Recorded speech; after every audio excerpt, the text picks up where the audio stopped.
എനിക്ക് തലവേദനിക്കണോ? എന്തൊരു ബഹളത്. അത് ചൂടിന്റെ ആവും. ഞാൻ ചൂടായതൊന്നല്ല, കാര്യം പറഞ്ഞതാണ്. അതല്ല, വെയിലിന്റെ ചൂടാ. ഇതൊന്നും അല്ലടാ, ഇവര് ബഹളം വെച്ചിട്ടാണ്. അവര് ടിക്ടോക്ക് ചെയ്യല്ലേ? നീ അവരോട് പോയി പറ ശബ്ദം കുറയ്ക്കാൻ. ടിക്ടോക്ക് ചെയ്യുമ്പോ എങ്ങനെ ശബ്ദം കുറയ്ക്കാൻ പറയാ? ആ എന്നാ ശരി, ഞാൻ പോയി പറയാം.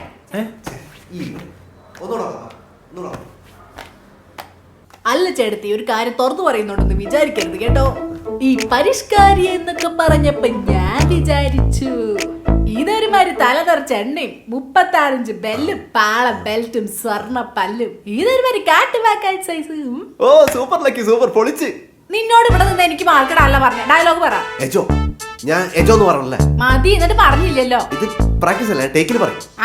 ലക്കി ഒന്ന് ഒച്ച ഉറക്കും, എനിക്ക് തലവേദനിക്കണോ? ഞാൻ ഇവിടെ ഒച്ച കുറച്ച് നിന്റെ ചേട്ടനെ കാണാഞ്ഞിട്ടുള്ള തലവേദന മാറില്ല.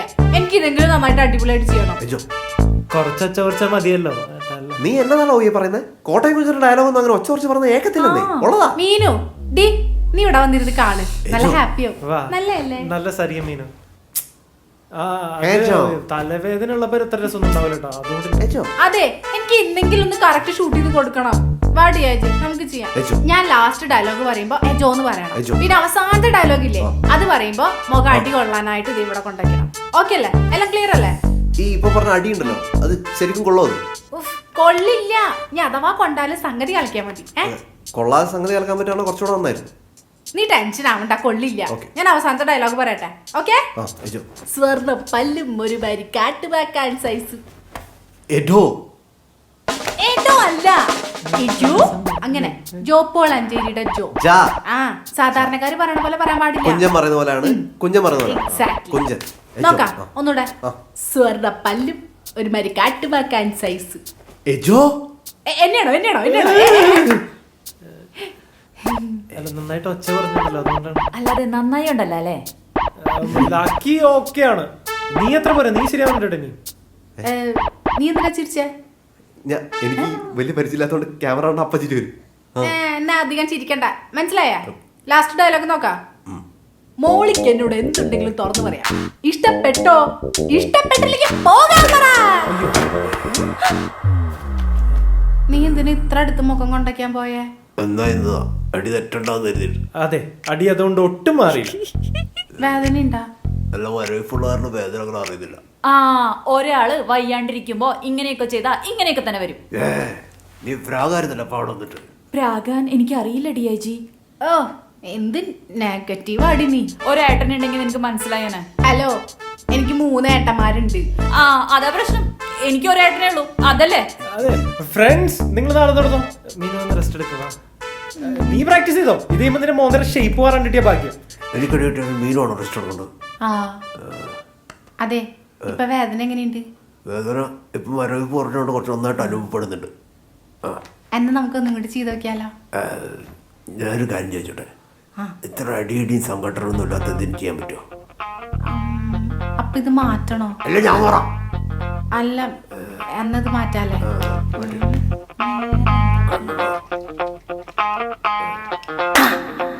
കിട്ടി. BTech gold medalist, MBA from IIM with gold medal. വലിയ ക്വാളിഫിക്കേഷൻ ഒക്കെ ആണല്ലോ. പിന്നെന്താ ഇത്രയും കാലം എവിടെയും ജോബിന് കയറാതിരുന്നത്? സാർ, ഞാനത് എൻ്റെ ഒരു $1 മില്യൺ ബിസിനസ് ഐഡിയയ്ക്ക് വേണ്ടി വെയിറ്റ് ചെയ്യായിരുന്നു. ഇപ്പോഴും എൻ്റെ ആലോചന തന്നെയാണ്. അത് ശരി. അപ്പം അങ്ങനെ ഒരെണ്ണം കിട്ടിക്കഴിഞ്ഞാൽ താൻ ഈ ജോലി കളഞ്ഞിട്ട് പോകും അല്ലേ? ഇല്ല. എടോ, അങ്ങനെ ഒരെണ്ണം കിട്ടിക്കഴിഞ്ഞാൽ പിന്നെ തനിക്ക് ഇവിടെ ജോലിക്ക് വരേണ്ട കാര്യമില്ലല്ലോ. സത്യമായിട്ടും എനിക്ക് വിശ്വസിക്കാൻ പറ്റില്ല. സാർ വിശ്വസിച്ചേ പറ്റുള്ളൂ. ഇനി അങ്ങനെ ഒരു ഐഡിയ കിട്ടിയാലും എനിക്ക് ആദ്യം ജോലി തന്ന കമ്പനി എന്നുള്ള രീതിയിൽ ഈ കമ്പനിയുടെ മേജർ ഷെയർസ് വാങ്ങും. അപ്പോഴും ഞാൻ കമ്പനിയുടെ ഒരു ഭാഗം തന്നെ ആയിരിക്കും. എടോ, ഒരു റിസപ്ഷനിസ്റ്റിൻ്റെ ജോബിന് തൻ്റെ ഈ ബയോഡാറ്റ ഒട്ടും മാച്ച് ചെയ്യുന്നില്ല. മാത്രമല്ല, താൻ ഇതിനെപ്പറ്റി വേണ്ടത്ര ആലോചിക്കാതാണ് ഈ ഇൻ്റർവ്യൂവിന് വന്നതെന്നാണ് എനിക്ക് ഊഹിക്കാൻ പറ്റണത്. കൂടി വന്നാൽ 1 മാസം. താൻ അത്രയും കാലം ഇവിടെ വരും, അത് കഴിഞ്ഞാൽ താൻ തന്നെ പാട്ടിന് പോകും. ഇല്ല സാർ, എനിക്കിപ്പോൾ ജോബ് അത്യാവശ്യമാണ്. അത് തന്നെയാണ് ഞാൻ പറഞ്ഞത്. തനിക്കിപ്പോൾ ഈ ജോലി ഞാൻ തന്നു കഴിഞ്ഞാൽ ഈ ജോലി കിട്ടേണ്ട ഈ റിസപ്ഷനിസ്റ്റിൻ്റെ ജോബിൻ്റെ ക്വാളിഫിക്കേഷൻ മാത്രമുള്ള ഒരാളുടെ ചാൻസ് ഞാനായിട്ട് കളയും.